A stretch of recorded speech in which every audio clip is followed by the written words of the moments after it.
মাথায় মূত্র ত্যাগ করছে, গায়ে নোংরা দিচ্ছে, কয়েকদিন আগেও একটা মূর্তি ভেঙে ফেলা হয়েছে। এর কারণটা কেন, কারা করছে এটা? এবং আমি একটু পরিচয় করে দেব, আমাদের সঙ্গে মণিকাঞ্চন পাল, বিজেপির মুখপাত্র, এর মধ্যে এসে উপস্থিত হয়েছে। মনিদের সঙ্গে পরিচয় করে দিই। স্যার, আপনার কাছে আসবো। বিমল কুমার চন্দ্র, দেখুন,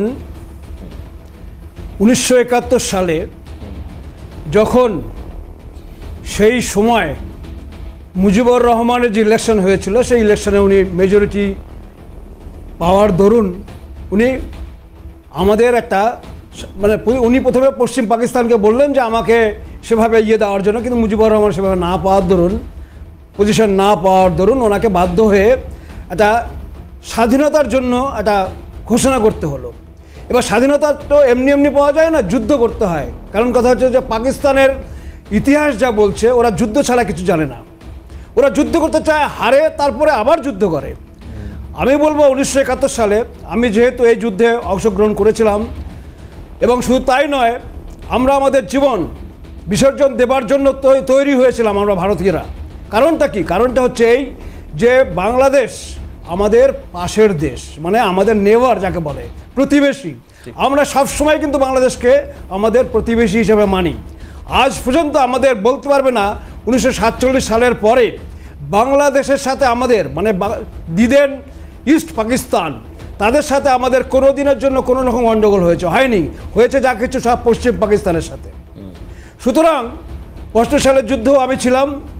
65 সালের যুদ্ধ কিন্তু আমরা করেছি পাকিস্তানের সাথে, নট বাংলাদেশ। তখন তো বাংলাদেশ হয়নি।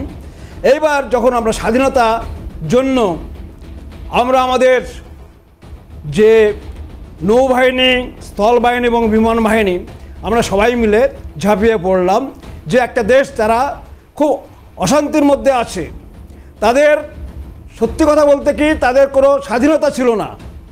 স্বাধীনতা না থাকার দরুন তারা আমাদের কাছ থেকে স্বাধীনতার জন্য সাহায্য প্রার্থনা করে। আমি স্যার একটা কথা জিজ্ঞেস করি মাঝখানে, বাংলাদেশ যখন কোনো দেশই ছিল না, খুব স্বাভাবিক তার কোনো আর্মিও ছিল না, তাহলে এই যে সেখানে ভারতের সেনাবাহিনী ভেতরে ঢুকলো বা সেখানে একটা মুক্তি যোদ্ধাদের একটা উইংস ফোর্স তৈরি করা হলো, এই মারাত্মক কাজটা কি করে করলেন আপনারা?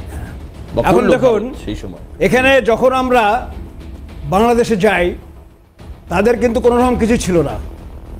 কারণ হচ্ছে এই যে আমরা ভারতীয় সেনাবাহিনী সম্পূর্ণভাবে সাহায্য করেছে তাদেরকে সেই সেনাবাহিনী তৈরি করবার জন্য।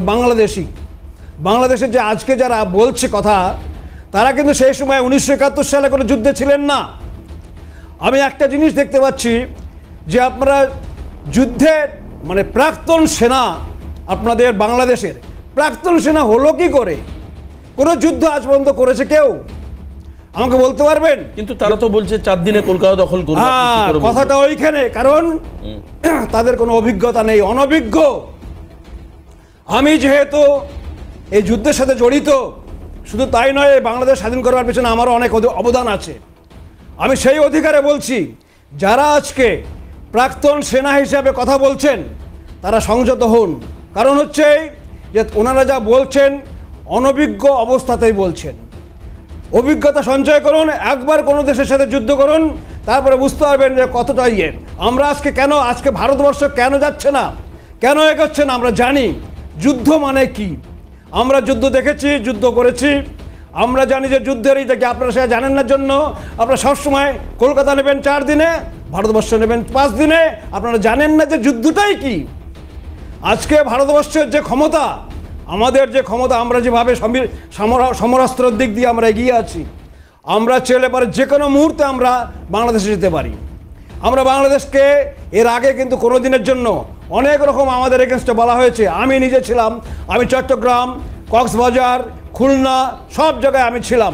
আমরা নেভিতে প্রথম যখন সাবমেরিনটা ডুবানো হয়, সেই সাবমেরিনটা আমার হাত দিয়ে ডোবে। আমি একজন সৈনিক, নৌ সৈনিক, আমার হাত দিয়ে সাবমেরিন ডুবানো হয় PNS গাজী। আজকে যদি ওই গাজীটাকে সেদিনকে না ডুবাতে পারতাম, আজকে আপনাদের স্বাধীনতা আসতো না। জেনে রাখবেন, বাংলা শুধু নয়, সমস্ত দেশ, মানে পুরো ইস্ট পাকিস্তানটাই উড়ে যেত। তার জন্য সাহায্য করেছে কে? ভারত। এই ভারতের এগেনস্টে কুৎসা রাজাচ্ছে কারা? দেখুন, আমি আপনাদের দোষ দেবো না, কারণ হচ্ছে এর মধ্যে একটা বিরাট খেলা চলছে। খেলাটা হচ্ছে এই যে পশ্চিম পাকিস্তান বুঝতে পেরেছে যে ভারত আর বাংলাদেশ দুজনের মধ্যে প্রচণ্ড ক্লোজ। এদের ভাষা এক, মোটামুটি আচার আচরণ সব কিছু এক। এখন পাকিস্তান যখন আমরা স্বাধীন করলাম বাংলাদেশকে, তারপরে ওরা 54 বছর, এই 54 বছর ওরা চেষ্টা করেছে কিভাবে এই সরকারকে সরানো যায়, সরকারকে সরিয়ে দিয়ে আবার নতুন করে আমরা পশ্চিম পাকিস্তানের যে সেই জিনিসটা আনবার জন্য। আজকে ভারত বিদ্বেষ কিন্তু আপনাদের নয়, আমি আপনাদের দোষ দেব না, কারণ আমি আপনাদের দেখেছি। আমি তো আজকে নয়, আমি 1947 সালের থেকে যখন দেশ স্বাধীন হয়েছে, আমি ব্রিটিশ পিরিয়ডের লোক, আমার জন্ম পরাধীন ভারতে। আমি সম্পূর্ণভাবে জানি স্বাধীন যখন হয়েছে তখন কিন্তু একই জিনিস ধর্মের ভিত্তিতে ভাগ হয়েছিল। খেয়াল রাখবেন, ভারত এবং পাকিস্তান যে ভাগ হয়েছিল ধর্মের ভিত্তিতে। কিন্তু আজকে তারপরে যেটা হলো 71 সালে যেটা হলো, আপনার স্বাধীনতা লাভ করলেন। কিন্তু কথাটা হচ্ছে স্বাধীনতা লাভ করার পরে আপনাদের কিছু লোক আছে, আমি সত্যি কথা বলবো একদম ভিতরের কথা, যে আপনাদের ভিতরে কিছু লোক আছে যারা পশ্চিম পাকিস্তানের সাথে প্রচণ্ড ক্লোজ।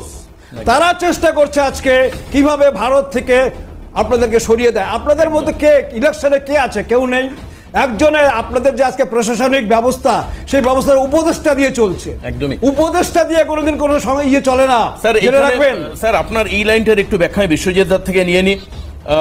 এই যে স্যার বলছেন যে পাকিস্তান চেষ্টা করছে বাংলাদেশকে দখল করা বা বাংলাদেশকে ডিস্টার্ব করে দেওয়া, যার ফলে ভারতের সঙ্গে সম্পর্ক বাংলাদেশের নষ্ট হয়।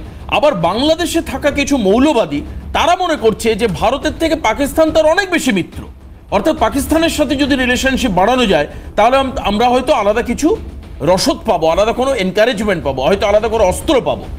আর এই যে ভারত মাথা নুইয়ে দিচ্ছে বাংলাদেশের, দালালি করছে বাংলাদেশের শেখ হাসিনা, এই ধরনের পারসেপশনগুলো তৈরি করার পেছনে আর কোন, মানে আমি বিশ্বজিৎ স্যারের কাছে এটাও জানতে চাইবো যে বাইডেন এইটা কেন করতে চেয়েছিলেন? তাহলে বাইডেনের কি সরাসরি কোনো স্বার্থ ছিল যে যেখানে ইউনুসকে পাঠানো বা শেখ হাসিনার সরকারের পতন ঘটানো, সেন্ট মার্টিন দ্বীপকে কেন্দ্র করে এছাড়াও আরও কিছু?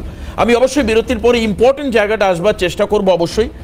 বিশ্বজিৎ দাস আমাদের সঙ্গে রয়েছেন অধ্যাপক, আমি ওনার কাছে যাব। দ্রুত ফিরে আসি বিরতির পরে, সঙ্গে থাকুন। হল্লা বউল